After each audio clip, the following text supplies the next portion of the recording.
Merci, madame. Bon. Donc, les contrôles, c'est quoi? Généralement, la programmation sont les contrôles. Parce que dès que vous savez maintenant déclarer les variables, n'est-ce pas? Tout ce qui reste à faire, c'est de pouvoir faire les contrôles et prendre des décisions en fonction des conditions. Et maintenant aussi, savoir utiliser les boucles, les for, les do while et puis le while.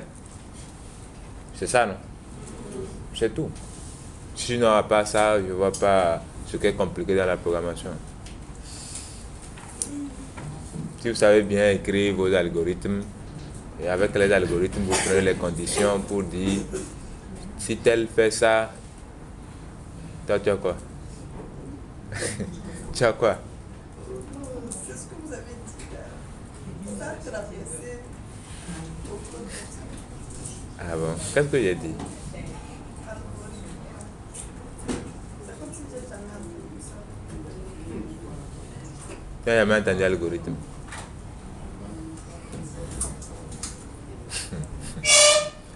Ok. Monsieur Gassan, il ne faut pas les dire. Non. Ce que je suis à débat va l'entendre. Monsieur, pourquoi vous aimez mettre les gens en avant, c'est Bon, très bien. Donc, dans cette partie maintenant, on va voir aussi pratiquement les mêmes choses que vous connaissez déjà, d'accord, en termes de contrôle des différentes parties, des bouts de code que vous allez écrire pour savoir tel bout de code va s'exécuter quand et comment, n'est-ce pas? Donc, l'instruction if que nous connaissons tous, d'accord, décide si une section de code est exécutée ou non, n'est-ce pas? Et l'instruction if utilise un booléen pour décider si l'instruction ou le bloc d'instruction suivant, d'accord, est exécuté. Et généralement, vous écrivez quoi? If, entre parenthèses, la condition. Et après la condition, maintenant, vous mettez l'ensemble des codes qui seront exécutés si la condition est respectée. N'est-ce pas? Voilà. Maintenant, si vous mettez une condition if, si cette condition n'est pas respectée, vous avez aussi la possibilité de mettre le cas contraire. C'est le else. Oui.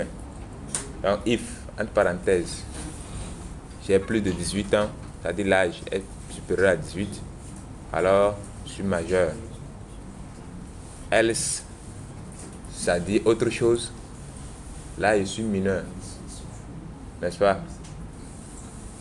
Très bien. Oui?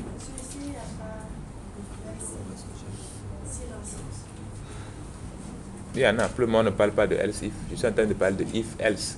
Ça dit deux cas seulement. On va utiliser les else if quand on a plusieurs cas. Donc un bloc d'instruction if peut être modélisé comme suit, n'est-ce pas? Donc si il fait frais dehors, alors on porte quoi? Pilo vert, n'est-ce pas? Les gants, ou bien, voilà. Maintenant,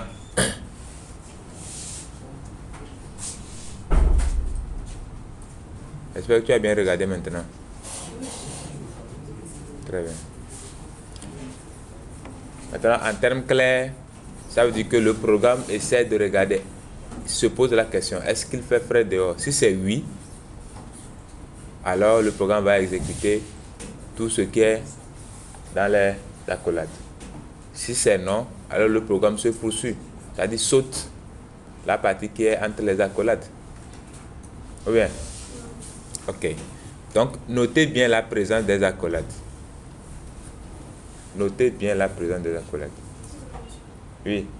Ici, après le livre et la parenthèse, il n'y a pas de deux points. Il n'y a pas de points. On ne met pas de points. 2 points. Hein? Comment le faire en Python? Oublie Python là d'abord. Faut le laisser. Suis ça là seulement et applique ce que je te dis. D'accord? Voilà. Oui. C'est pourquoi les parenthèses devant if. Non, non, c'est meilleur qu'on dirait les fonctions. Ce sont des fonctions. Ce sont des fonctions qui sont appelées. Ici, vous mettez if et dans les parenthèses, vous mettez la condition. Après, maintenant, vous ouvrez les accolades. Les deux points là sont remplacés par les accolades. Donc, dans les accolades, que vous indentez le code ou pas, tout ce que vous avez écrit là-bas sera exécuté. Maintenant, les parenthèses deviennent obligatoires quand les instructions à exécuter après le if dépassent une ligne. C'est-à-dire que vous avez plus qu'une instruction à exécuter en fait. Là, les accolades deviennent obligatoires. S'il n'y a qu'une seule instruction à exécuter après le if, vous pouvez ne pas mettre les accolades. Vous comprenez, non?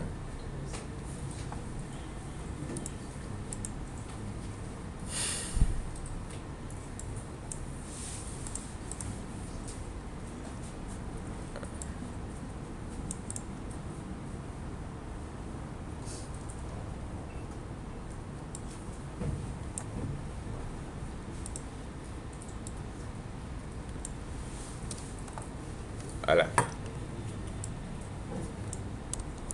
Donc ici, par exemple, je demande l'âge.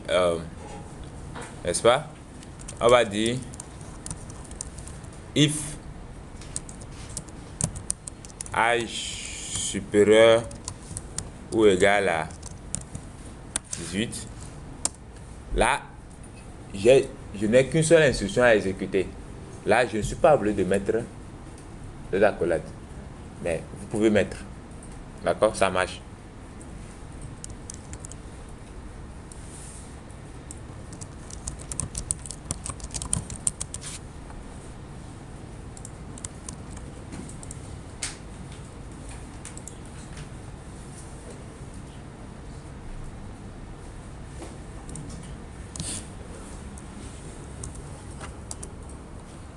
Pourquoi ça n'a rien écrit? Yanta. J'ai écrit ici, j'ai dit si l'âge saisi est supérieur à 18, alors affichez vous êtes majeur. Maintenant, j'ai saisi 2 comme âge. Je devais m'attendre à quoi?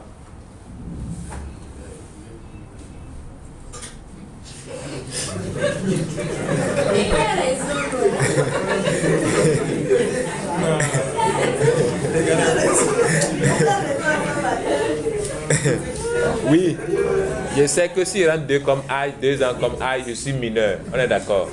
Mais en termes de programme là, à quoi devrais-je m'attendre? Est-ce que je devrais m'attendre à avoir affiché à l'écran vous êtes majeur? Non, rien ne devait être affiché, n'est-ce pas? Ok, très bien. Maintenant, si vous avez bien compris ce que j'ai dit,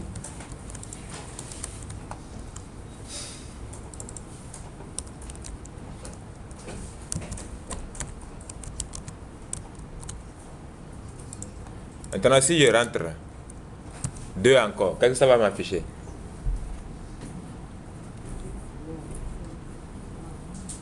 Oui. Tout le monde est d'accord? Oui.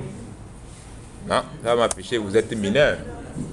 Mais c'est pas à cause de la condition. Pourquoi?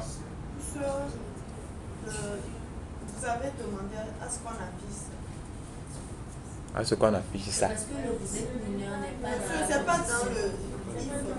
de supérieur ou égal à 18. C'est dans le programme, c'est pas dans le livre. Voilà. Voilà. Donc ça veut dire que si je me parle 19, j'aurai toujours et Vous allez avoir les choses. très bien. Mais si je veux avoir que ceci et après par exemple, ou soit on se dit que je remets ça dedans. Si je veux avoir, j'ai 2 instructions. Aussi je peux dire maintenant que c'est pas vous êtes mineur, mais vous pouvez prendre des décisions.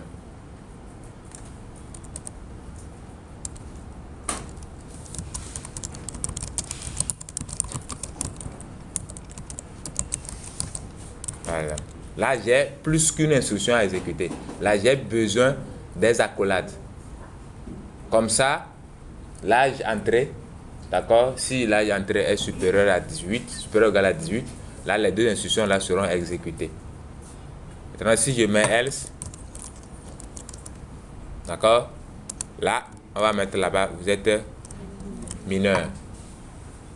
Comme ça, c'est quand je rentre maintenant, par exemple, 30, là, vous êtes majeur, vous pouvez prendre des décisions. Pour le else aussi, quand c'est une seule instruction, je peux ne pas mettre les accolades parce que c'est une seule instruction. Mais quand ça dépasse une instruction, les accolades deviennent obligatoires. C'est bon? Ok, très bien. Maintenant, bon, ça, c'est de façon schématique. D'accord? Ça représente pratiquement quel diagramme?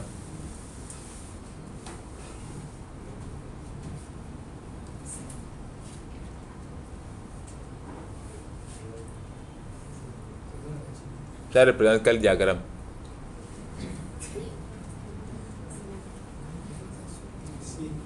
Oui. Diagramme d'activité. Ok, oui. Mais on peut voir ça aussi dans un autre diagramme.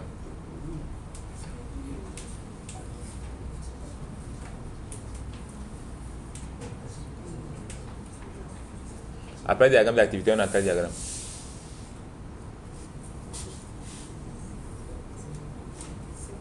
Attends, vos cahiers de charge là même et les diagrammes, vous êtes en train de travailler sur ça? Bon, de toutes les façons, on fait Java. Donc, si la condition est oui, on exécute ceci. Si la condition est non, et puis on exécute ceci. N'est-ce pas? Ok. Maintenant, les opérateurs relationnels. Dans la plupart des cas, l'expression booléenne utilisée par l'instruction if utilise des opérateurs relationnels. Donc, supérieur, inférieur, inférieur, supérieur égal, inférieur égal, égalité et différent de. C'est bon? Ok. Donc, si une instruction if apparaît dans une autre instruction if, elle est appelée une instruction if imbriquée. Donc, le if imbriqué est exécuté uniquement si l'instruction if externe donne une condition vraie. C'est bon? Donc, ça, c'est ça ici. C'est le schéma explicatif. Donc, j'ai une condition ici.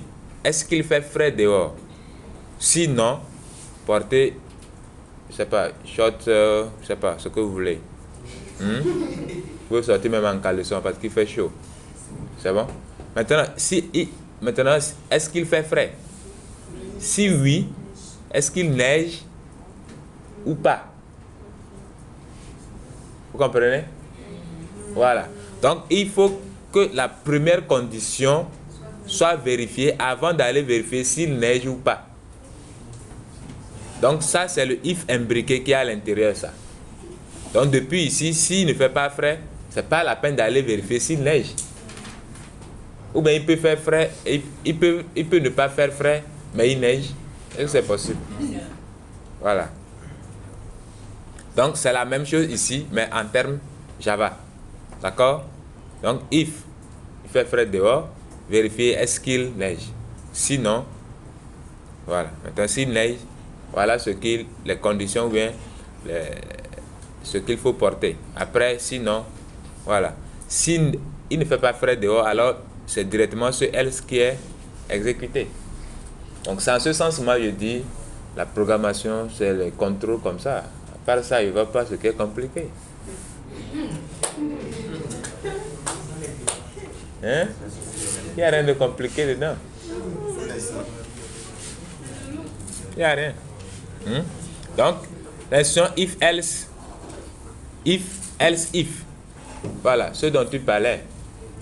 D'accord? Si vous avez plusieurs cas à tester, d'accord? Donc, vous faites si cette condition est respectée, alors faites ceci. Sinon, si. Sinon, si. Sinon, si. Sinon, si. Maintenant, fin si. Ou bien, donc le fin si, c'est le cas par défaut. Donc, si tout ce qui précède n'est pas respecté, alors exécutez les instructions qui sont dans le fin si. C'est bon? Voilà, donc c'est ça qui est maintenant en Java, on dit if, condition, else if. Vous pouvez mettre autant de else if que vous voulez.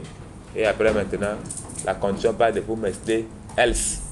Et vous mettez l'ensemble des instructions à exécuter après le F. Else plutôt. Oui. Monsieur, en Java, on n'utilise pas la forme abrégée de else. Elif. Elif. C'est le nom de quelqu'un. Sur un Python, le else, il faut utiliser Elif. Non, mais pourquoi tu dis que c'est la forme abrégée? C'est en fait ça.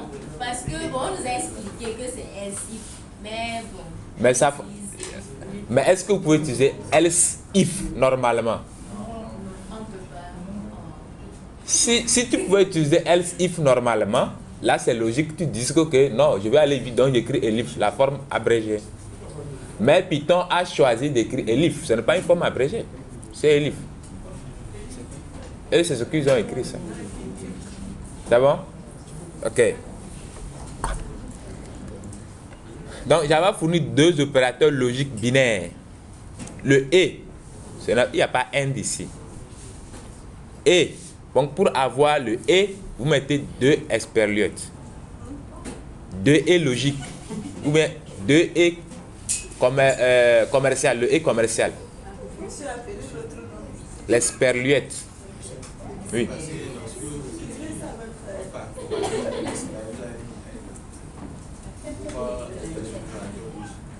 Pardon? L'année passée.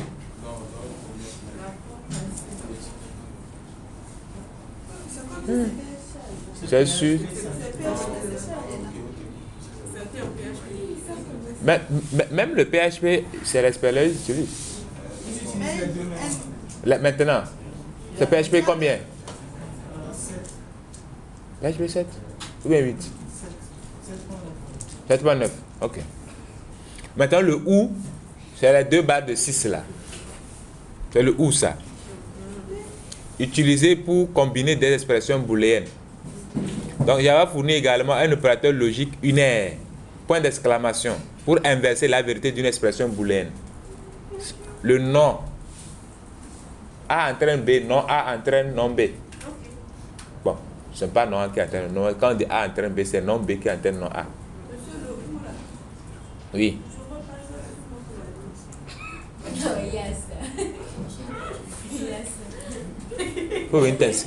Faut t'inscrire pour avoir où.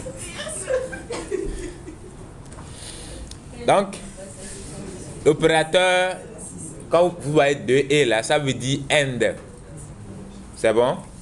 Voilà. Donc, pour que deux affirmations soient vraies, c'est-à-dire deux affirmations mises ensemble avec le end soient vraies, il faut que des deux côtés soient vrais. N'est-ce pas? Maintenant, le ou, il faut qu'au moins un côté soit vrai. Voilà. Maintenant, si c'est vrai, et vous mettez la négation, vous mettez point d'exclamation vrai, ça devient faux. Vous mettez point d'exclamation faux, ça devient vrai. C'est bon? C'est clair pour tout le monde? Megban? C'est bon? Ok. Maintenant, la précédence, je pense que ça, on en a déjà parlé. Les opérateurs unaires sont toujours prioritaires. C'est bon? Après vient la multiplication, la division, puis le modulo. Après le plus, le moins. Supérieur, inférieur. Maintenant vient les égalités, puis la différence, le et, le ou, etc. Et puis l'affectation. Normalement, ça va de soi. Ou bien? Maintenant, dans la classe string, les méthodes equal et compare-tout sont sensibles à la casse. Maintenant, c'est quoi la méthode, les méthodes equals et compare-tout? Equals, c'est une méthode qui est implémentée dans la classe string pour pouvoir comparer deux objets string.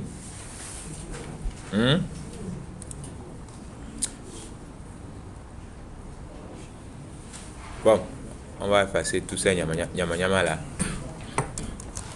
Donc, si je fais string non 1 égale à ballot. Et maintenant, je reprends string non 2 égale à ballot. Oh merde. Point.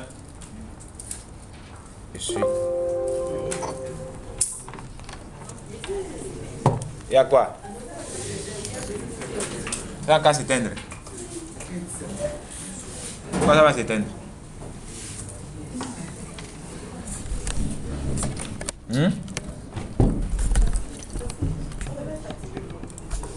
5 points out. Print. ln, je vais mettre non 1 point equals pam non 2. D'accord? Là, il va m'afficher true.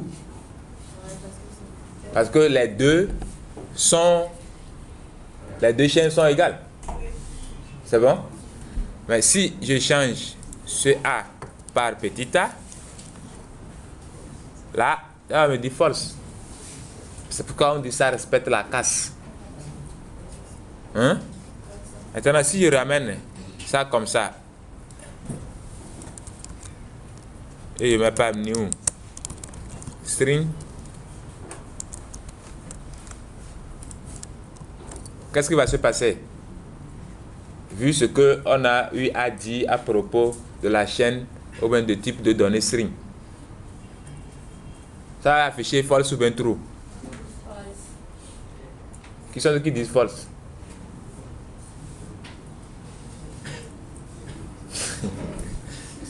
Les gars, tu te grattes la tête ou bien tu lèves la main? Bon, donc, qui sont ceux qui disent true?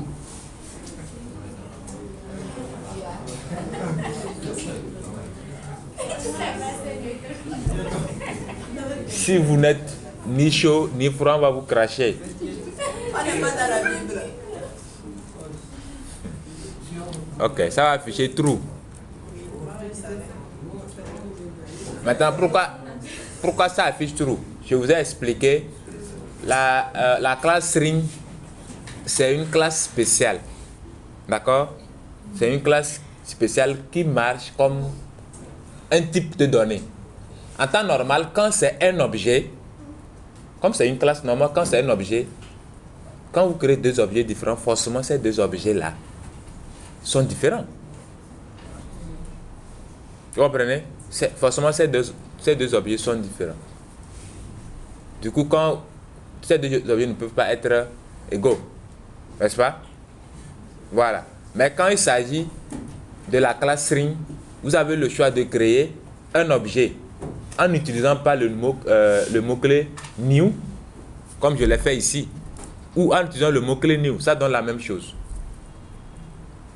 Donc, lui, il réagit comme un type de données, en fait. C'est bon? Maintenant,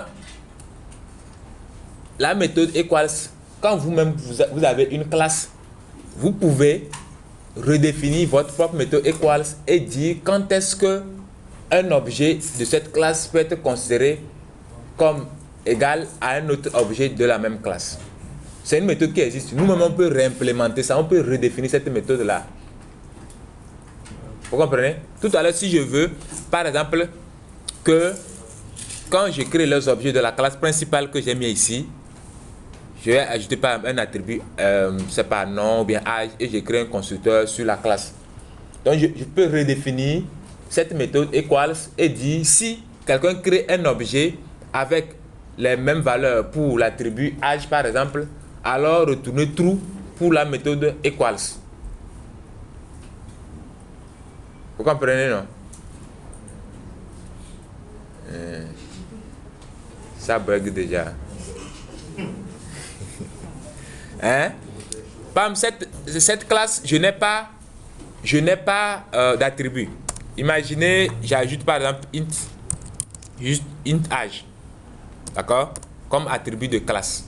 Pas attribut de classe, attribut d'instance. D'accord? Là, je vais créer par exemple Bon, c'est mieux, on va aller créer une autre classe.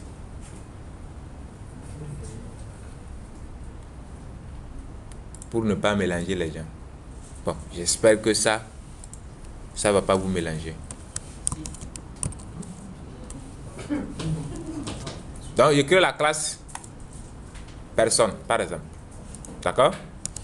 Et je mets int age ici.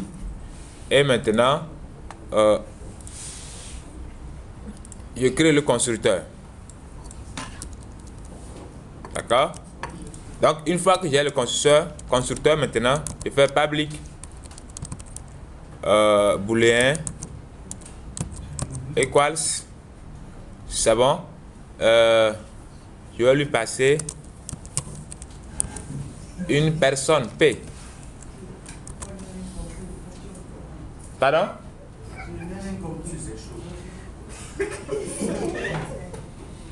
La création de la classe. Non, non, laisse comment. Mais tu comprends ce qu'on appelle constructeur, non? Voilà, quand tu écris public personne, entre parenthèses, tu passes les paramètres, tu fais 10, il n'y a pas de souci. Pour le moment, vous devez écrire. Je n'aime pas dire d'aller générer. Je génère parce que je maîtrise. Non, non, non. Pour le moment, d'accord? Pour le moment, il faut laisser ça. Maintenant, je veux que vous vous concentrez plutôt sur la méthode equals. Il faut laisser la compréhension de la classe. On va revenir, on va vraiment parler des classes après. D'accord? Avec les constructeurs, tout ça, il y a beaucoup de choses, on va apprendre là-bas. Ici, c'est la redéfinition de la méthode equals. D'accord? Maintenant, je vais définir quand est-ce qu'un objet de ma classe personne, d'accord, sera égal à un autre objet de la même classe personne.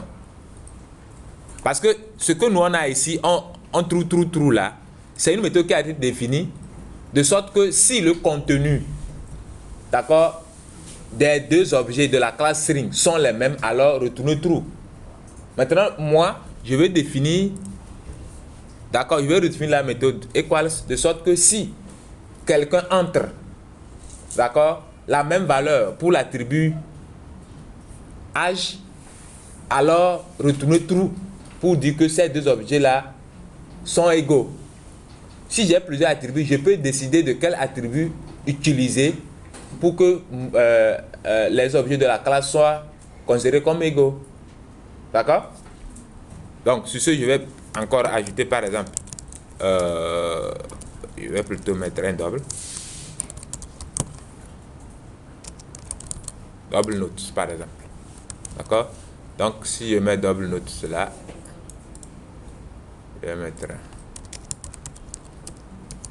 double n ici, et dire 10.note égale à n.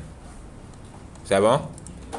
Maintenant, moi, je vais utiliser seulement l'attribut âge. D'accord?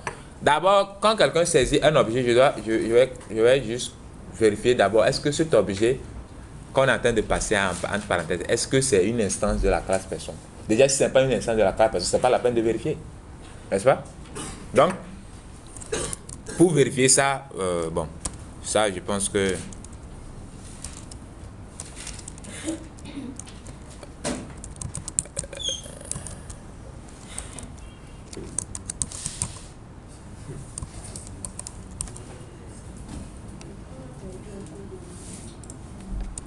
pardon? Non, bon, ça, laissez ça, d'accord? C'est...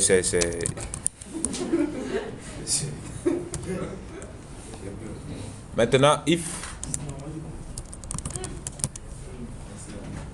return par exemple p 10.age égale à p.age, par exemple. Là, ici, vous voyez que c'est une égalité que j'ai placée ici. Ça veut dire que si les deux là, si, c'est-à-dire l'âge de l'objet courant, c'est-à-dire l'objet qui va appeler la méthode. Pour appeler la méthode, je vais mettre l'objet point et j'appelle la méthode. Et la méthode prend en paramètre aussi un objet. Donc l'objet courant qui appelle, si son âge est égal à l'âge de l'objet passé en paramètre, ça là, c'est que ça va me retourner un booléen, true or false. Ou bien, voilà. Maintenant, si je reviens maintenant dans ma classe principale et je faire personne P1 égale à new personne. Là, il doit passer quoi? L'âge, comme ça, et puis peut-être une note, par exemple.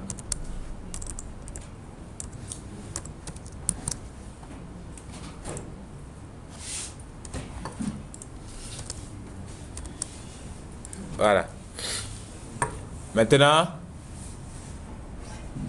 on va créer une autre personne aussi et puis on va comparer.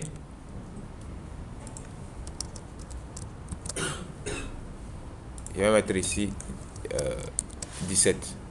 Maintenant, je vais faire P1 point equals P2. Maintenant, on va voir qu'est-ce qu'il va nous afficher. Il nous affiche true. Parce que c'est la même note, comme je l'ai défini là-bas. Maintenant, si je mets une autre note ici, va me retourner false. Parce que la note est différente. Donc, c'est moi-même, je définis, c'est-à-dire le critère de comparaison de mes objets. Quand est-ce que mon objet sera considéré comme égal à un autre objet? Je peux retourner, utiliser plutôt, à la place de âge, utiliser note. Et utiliser note, ici. Là, c'est plutôt la note, il va considérer pour voir est-ce que les notes sont égales. Dès que les notes sont égales, il va te retourner true. Donc, c'est la même chose qu'on a fait avec la classe string. La méthode a été définie pour que si le contenu est la même chose, alors retournez true. Donc, vous êtes libre de maintenant de redéfinir la méthode equals à votre guise, comme vous voulez, dans vos classes. Ok. Maintenant, oui. À quel moment vous avez lié les deux fichiers? Lier les deux fichiers. Vous avez appelé une fonction, une classe de l'autre fichier dans ceci. Mais les deux, quand deux classes sont dans le même package, les deux classes sont visibles. Je n'ai pas besoin de l'importer. Ils sont dans le même package en fait. Tu vois? Ils sont dans le PK1. Donc, j'instancie la classe là directement dans cette classe sans importer. C'est une classe publique. J'espère qu'on n'a pas perdu les gens. En temps de colonne. Tout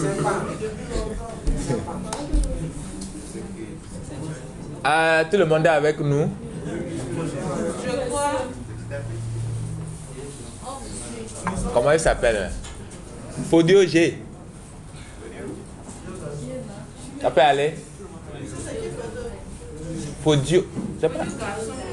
C'est Fodio, non? La fille est où? Fodio F. Ah, ok.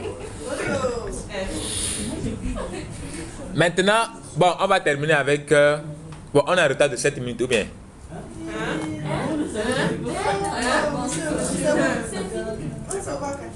Donc, ici, par exemple, si je mets petit a, d'accord? Si je veux, malgré tout, ne pas respecter la casse pour les fonctions, pour les chaînes de caractères, c'est-à-dire les variables de type string, là, on utilise equals ignore case. On utilise ça. Equals ignore case. D'accord? Là, voilà. Tu as tout compris. Point equals ignore. Oh merde. Moi, je ne veux pas tout saisir. Hein. Il y a quoi? Voilà. Donc, avec ceci, l'essentiel est que le contenu soit le même. Et maintenant, il n'y a pas question de casse. Ça va te retourner tout. Donc, la méthode a été définie comme ça. Equals ignore case. Il n'y a pas question de respecter la casse. Donc, maintenant, je pense que si on vous parle de la méthode equals, vous la comprenez dans les détails. On comprend. On la comprend en superflu. Donc, à 14h30, on va parler de compare to et ignore case. Compare to, ignore case aussi. D'accord? Mais normalement, cette méthode compare to, normalement, quand on lisait le syllabus, vous allez voir que on a dit fonction en tant qu'objet, comparator, fonction en tant qu'objet, comparator, vous vous rappelez? Et il y a le compare aussi, compare tout. Normalement, il y aura aussi un chapitre dédié à ça. Donc, on va parler de tout ça aussi. Ok, bon.